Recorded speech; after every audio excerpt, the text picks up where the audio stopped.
let's get into a little bit of NFL Week 15 talk. I'm gonna announce some breaking news here, guys. Something that you guys Whoa! aren't aware of yet. Whoa! Breaking news! Is At the time of that recording dramatic this, enough for you?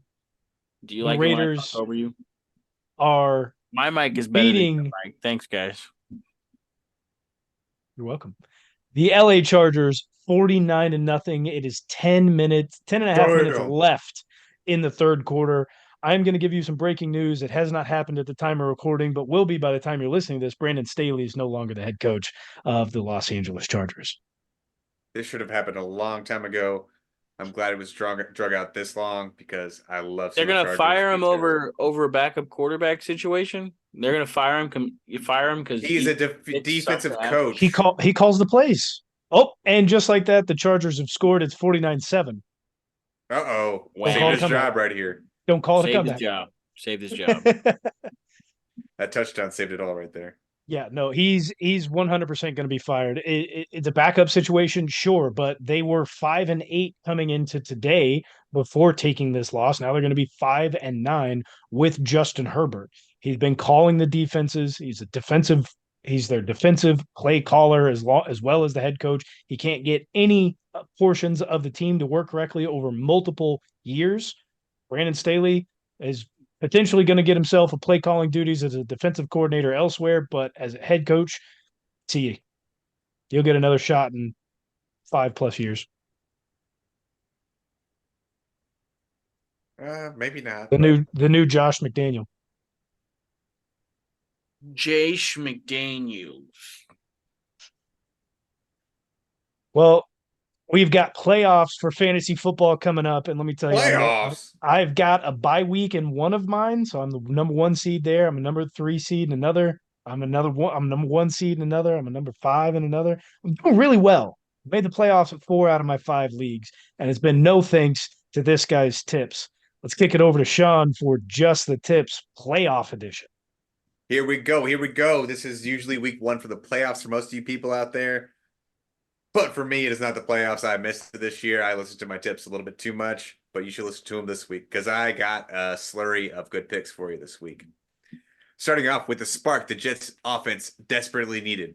Zach Wilson. Start him this week against the Dolphins. We're going on to another one right here. It is a must start of the week. Derrick Henry against the Texans. Division rivalry. Derrick Henry always runs all over division rivals. Look for him to have a big game, over 20 points for you right there. Another big game right here for you. Cortland Sutton, prime time Saturday night football going up against the Lions. Let's see what the Broncos can do. Lions defense does not look good recently, so expect Cortland and Sutton to have a lot of receptions and points for your fantasy team. Another receiver here. We got a rookie, Zay Flowers, going up against the Jaguars. Listen, the Ravens need to throw the ball a lot to have a chance to win this game, and who else better go off than Zay Flowers? Now, this guy's only on here because his quarterback is very, very elite, and that is David Njoku. They're going up against the Bears. Look for Joe Flacco to have a big game passing, and one of his favorite targets so far has been David Njoku. Moving on to the sit-ems here.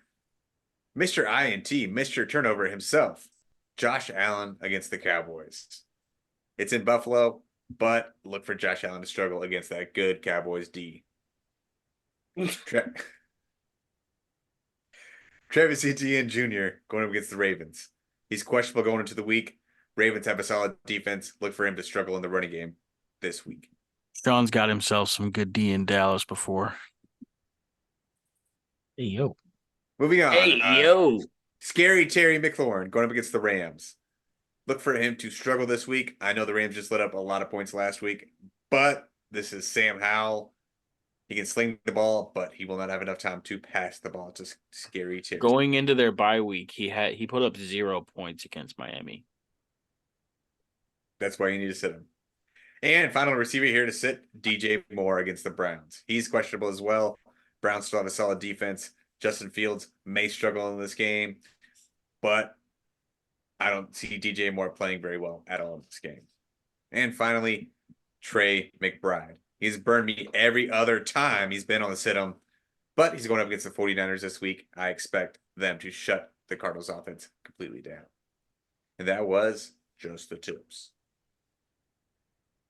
Zay Flowers, who do you play him over? Drake London, Puka, DK, or Bijan Robinson?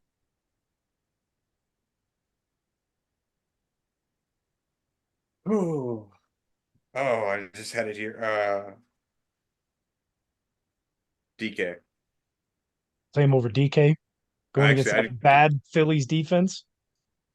Puka. I mean, Geno's still questionable. You got Drew Lock in there. I don't think Drew Lock can do very well against the Eagles defense. That's fair. If Geno plays, I'll probably play DK. Puka, I mean, they're playing Washington. It's not a very good defense. That, but Falcons it'll be Falcons are over. playing Carolina.